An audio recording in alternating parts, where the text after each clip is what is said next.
Jai Hind aspirants, I Ruby Thakur welcome you to SSB Crack Exam channel and I am here with a new topic. तो कल ही हमें बहुत बड़ी एक judgement मिली है supreme court की तरफ एंड जो कहीं ना कहीं आप सबके जो प्राइवेट प्रॉपर्टीज के ऊपर राइट है उसके ऊपर बहुत बड़ी जजमेंट। और ये केस आज का नहीं है, ये केस बहुत पुराना 1978 में भी एक जजमेंट इसकी आई थी, जिस पर्टिकुलर जजमेंट को आज हमारे chief justice of India DY Chandrachud ने भी जो है उसको गलत ठहराया है। सो यस 9 जजेस का जो बेंच था and it is a very rare thing जब इतना बड़ा कोई बेंच बैठता है। सो चलिए जानेंगे डिटेल में कि क्या है ये पूरा का पूरा केस। तो 9 जज कॉन्स्टिट्यूशन बेंच जो सुप्रीम कोर्ट में, so yes this is particularly the judgement कि जो गवर्नमेंट है वो हर एक प्राइवेट प्रॉपर्टी को कॉमन गुड के नाम पर जो है एक्वायर नहीं कर सकती है। That means all private owned properties deeming them as the material resources of the community, उसको गवर्नमेंट जो है एक्वायर नहीं कर सकती है on the basis of the article 39 clause B of the constitution. We all know article 39 clause B जो है वो डीपीएसपी के अंडर आता है एंड जो डीपीएसपी है दैट मीन्स एक जो हमारा देश है उसे वेलफेयर स्टेट बनाने का कंसेप्ट है। सो अगर कोई भी चीज कम्युनिटी के लिए सही, अगर किसी की प्राइवेट प्रॉपर्टी भी है तो उसे एक्वायर कर लिया जाता था by this particular thing only. So 429 page की जजमेंट आई है एंड 9 जज का कॉन्स्टिट्यूशन बेंच था, हेड कौन था? Chief justice of India DY Chandrachud ji. And इसके अंदर जो क्लैरिटी मिली है that is on the 2 articles 31C 39B of the constitution and state की कितनी अथॉरिटी है रिसोर्सेज को कंट्रोल करने के लिए, इन्हीं सब चीजों के ऊपर जो है बात इस पर्टिकुलर जजमेंट के अंदर की गई है। So this is the whole bench. Justice Satish Chandra Sharma है, मनोज मिश्रा जी हैं, सुधांशु धुलिया।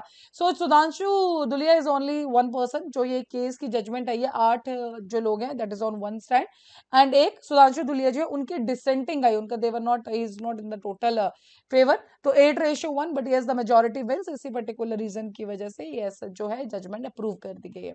लास्ट में हम जानेंगे कि जो सुधांशु धुलिया जी हैं उनका क्या जजमेंट है। Justice Hrishikesh Roy and CJ DV Chandra जो we know, justice BV Nagarathna and JB Pardiwala, Rajesh Bindal and A.G. Varia. So this is the bench of the 9 judges of this particular judgment. सबसे पहले बात करें तो जैसे कि मैंने आपको बात बताई, केस आज का नहीं है, केस काफी पुराना केस है ये एंड रेफर किया गया था 2002 में टू द 9 जज बेंच एंड काफी आप देख रहे हो 1992 से पहले हम बात करेंगे 1978 में भी हियरिंग थी ना, तो काफी समय से ये बहस थी कि जो प्राइवेट प्रॉपर्टीज को एक्वायर करने का अधिकार है on the name of the common good कि यस कम्युनिटी के लिए सही होगा, क्या वो सही है हर एक लिमिट तक, क्या नहीं है। इसके अंदर बेसिकली डिसाइड ये करना था कि जो material resources of the community है उसकी परफेक्ट डेफिनेशन हमें क्या है। टॉप कोर्ट अब यहाँ पे एक जो महाराष्ट्र हाउसिंग एंड एक्चुअली इसकी जो स्टार्टिंग हुई है this is from the Maharashtra housing and area development authority act, ठीक है जी। इंसर्ट 1986 के अंदर एक चैप्टर 8A इसके अंदर ऐड किया जाता है, जिसके अकॉर्डिंग अगर मान लीजिए गवर्नमेंट को कोई भी प्राइवेट प्रॉपर्टी एक्वायर करनी है तो उसका मल्टीप्लाई बाय 100, जो भी उसकी वैल्यू मल्टीप्लाई बाय 100 वो उसके ओनर को देंगे एंड वो जो प्रॉपर्टी है वो स्टेट की हो जाएगी। डन। तो यस ये जो जजमेंट आई है उसके अंदर इसको भी वैलिड करार नहीं किया गया। उनका भी कहना ये जजमेंट के अंदर सुप्रीम कोर्ट का कि yes this is not also the way. तो बेसिकली जो Maharashtra housing and area development authority के ऊपर भी केस किया गया था एंड उसी के बाद से ये मतलब इसमें ये था कि 100 गुना आप प्राइस दे दीजिए एंड वो प्रॉपर्टी स्टेट की हो जाएगी। तो सुप्रीम कोर्ट ने उसको भी खारिज कर दिया कि ऐसा नहीं होता है। डन। मेजॉरिटी जो वर्डिक्ट है एंड जैसे कि मैंने आपको बताया एक 1978 की ruling, basically it was the case of the Ranganatha Reddy. उस टाइम पे जस्टिस कृष्णा अय्यर थे एंड उन्होंने कहा था कि ये जो प्राइवेट प्रॉपर्टी है that will be regarded as the community resource and जो डीवाई चंद्रचूड़ जी है उन्होंने इसको क्रिटिसाइज किया या मींस उसके अपोज में कहा है इन्होंने कि जो ये थॉट है या जो ये जजमेंट है that is also not good, correct, because काफी चीजें इन्होंने बोले कि आइडियोलॉजिकल जो इकोनॉमी की आइडियोलॉजी को ज्यादा दिखाता है या what ever the things, but yes he also not supported the justice Krishna Iyer. हालांकि इसके ऊपर एक जो जज बेंच के अंदर इन्होंने जजमेंट दिया था, एक जज ने ये भी बोला था कि इट्स नॉट कि उस टाइम की जो जजमेंट था हम उसको क्रिटिसाइज नहीं कर सकते, maybe at that particular time बात कुछ और हो या सिनेरियो कुछ और हो, so we can not criticise the justice Krishna Iyer's judgment also. Petitioners ने बेसिकली आर्ग्यू क्या किया था, दैट वो जो पूरा केस जैसे कि मैंने आपको बताया it was only for the कि मटेरियल रिसोर्सेज की परफेक्ट डेफिनेशन क्या होगी। सो बेसिकली तो जो उनका आर्ग्यू करना था कि ठीक है, इसके अंदर जो आप रिसोर्सेज डालते हैं वो आप वो रिसोर्सेज डालिए जो वेल्थ कम्युनिटी के लिए, वेल्थ जनरेट के लिए बेनिफिट करे। डन। से दे आल्सो कंटेंडेड कि लॉ जो है जो प्राइवेट प्रॉपर्टीज को इंक्लूड करता है, तो इस पर्टिकुलर लैंग्वेज को किसी भी तरह से यूज किया जा सकता है। So basically they just want to say कि would have explicitly reflected that to prevent misinterpretation. तो बेसिकली मांग ये थी कि मटेरियल रिसोर्सेज जो है उनकी डेफिनेशन को आप थोड़ा क्लियर करें। हालांकि डिस्ट्रीब्यूशन जो है उसका भी वाइड कॉनोटेशन चाहिए। तो यही दो चीजें थी जिनके ऊपर हमें बात करनी थी। काफी सारी फॉर्म्स ऑफ डिस्ट्रीब्यूशन हमें देखने को मिलती है कि एंड बात ये कि state can not be exhaustively detailed. Done. It may include the wasting of the resources concern in the state और नेशनलाइजेशन की अगर हमें ठीक है, आप बेसिकली लास्ट में हम जानेंगे भी कि सुप्रीम कोर्ट ने भी यही कहा है कि आप हर एक प्राइवेट प्रॉपर्टी को जो है नहीं कह सकते हैं कि this is for common good.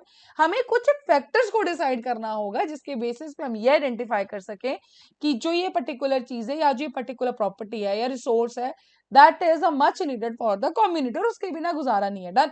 So there are some factors enlisted by the supreme court also in the yesterday's judgement only. Court ने डिटरमाइन किया, हालांकि बहुत पहले काफी सारी पिटिशन चलती आ रही, केसेस चलते आ रहे हैं जिसमें पहले की जो डिस्ट्रीब्यूशन है subserve the common good. Done.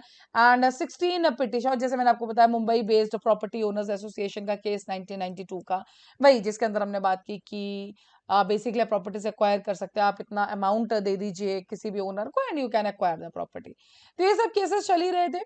Judgement की बात आ रही है तो डायरेक्टली जजमेंट में ये बोला गया है कि जो गवर्नमेंट है वो किस बेसिस पे रीडिस्ट्रीब्यूट कर सकती है resources for the common good. कि अगर आपको रिसोर्सेज को रीडिस्ट्रीब्यूट करना है, मान लीजिए कोई एक ऐसी चीज है जो काफी एक लैंड के ऊपर भी बात कर रहे हैं, किसी भी पर्टिकुलर पब्लिक रिसोर्स के ऊपर जो एक प्राइवेट ओनर के पास है एंड आप उसको रीडिस्ट्रीब्यूट करना चाहते हैं, so you have to just see the common good के लिए भी, तो उसके लिए फैक्टर्स एसोसिएटेड होने चाहिए। कोर्ट ने क्लैरिफाई किया है कि सिर्फ कुछ प्रकार की जो प्राइवेट प्रॉपर्टीज होंगी उनका नेचर, सिग्निफिकेंस और उनका इंपैक्ट क्या होगा पब्लिक वेलफेयर के ऊपर, इन्हीं सब चीजों को स्टडी करने के बाद हमें जो वो पर्टिकुलर प्रॉपर्टीज है उनको आगे क्या करना होगा, डिस्ट्रीब्यूट करना होगा। डन। एंड जो सोशलिस्टिक आइडल्स है कम्युनिटी को, तो ठीक है, बट यस यू आपकी जो राइट्स है, बिकॉज देखिए इसमें दो चीजें हैं, एक तो पब्लिक के राइट्स है लेकिन एक प्राइवेट इंडिविजुअल के भी राइट्स के ऊपर बात करते हैं हम, जो एक्विजिशन के राइट्स है। डन। तो स्टेट ने कहा है कि वाइल सर्टेन प्राइवेट प्रॉपर्टीज, जो कि आर्टिकल 39 क्लॉज बी के अंदर आता है, जो कम्युनिटी नीड्स को सेटिस्फाई करता है, सारे की सारी प्राइवेट ओन रिसोर्सेज जो है इसके लिए क्वालिफाई नहीं करेंगे। So these are the factors जो कोर्ट ने डिसाइड किया है कि सबसे पहले आपको देखना है कि उसका नेचर क्या है।